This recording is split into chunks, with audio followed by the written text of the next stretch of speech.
ब्रह्मदेव, यह कार्य मेरे अकेले के वश की बात नहीं है। महाभारत की कथा इतनी विशाल, इतनी गहरी है कि इसे लिखने में युगों लग सकते हैं। मैं इसे किसके साथ पूरा करूं? कौन मेरी सहायता करेगा?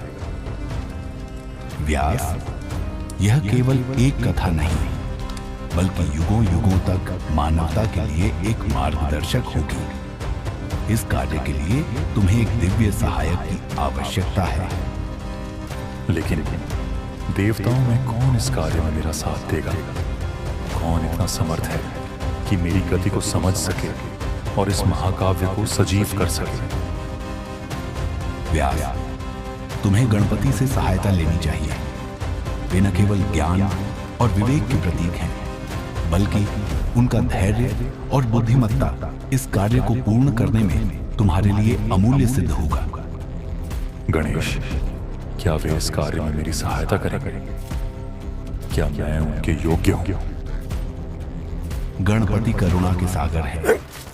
वे तुम्हारी भक्ति और संकल्प को देखेंगे। उनकी शरण में जाओ और अपनी विनम्र प्रार्थना से उन्हें इस कार्य के लिए मनाओ।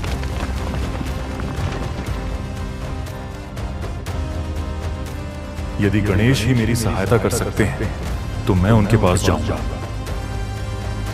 चाहे बर्फीले पर्वत हों या दुर्गम मार्ग। मैं उन्हें ढूंढने के लिए हर प्रयास करूंगा।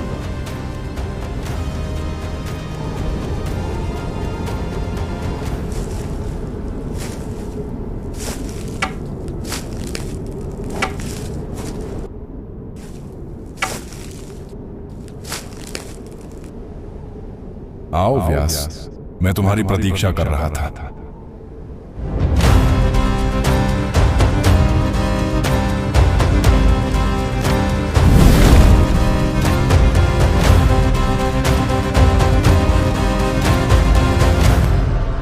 प्रभु गणेश, आपको मेरा सादर प्रणाम।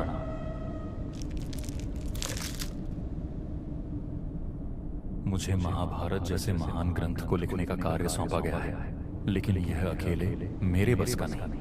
मैं आपकी सहायता के लिए आया हूं। व्यास, तुम्हारी भक्ति और ज्ञान ने स्वर्ग तक को प्रभावित किया है। मैं तुम्हारी सहायता करूंगा, लेकिन मेरी एक शर्त है। कृपया बताइए प्रभु, आपकी क्या शर्त है? मैं बिना रुके लिखूंगा, लेकिन तुम्हें बिना झिझक और बिना रुके कथा सुनानी होगी। यदि तुम रुके तो मैं लिखना बंद कर दूंगा। यह उचित है प्रभु, लेकिन मेरी भी एक विनती है। यह कथा केवल वर्तमान के लिए नहीं है, यह आने वाले युगों के लिए भी है। इसकी गहराई और अर्थ कभी खोने नहीं चाहिए। इसलिए मैं कुछ श्लोक जटिल बनाऊंगा। आप उन्हें तभी लिखें जब आप उनका अर्थ समझ लें। बहुत चतुर हो तुम व्यास। मुझे यह शर्त भी स्वीकार है। आओ व्यास।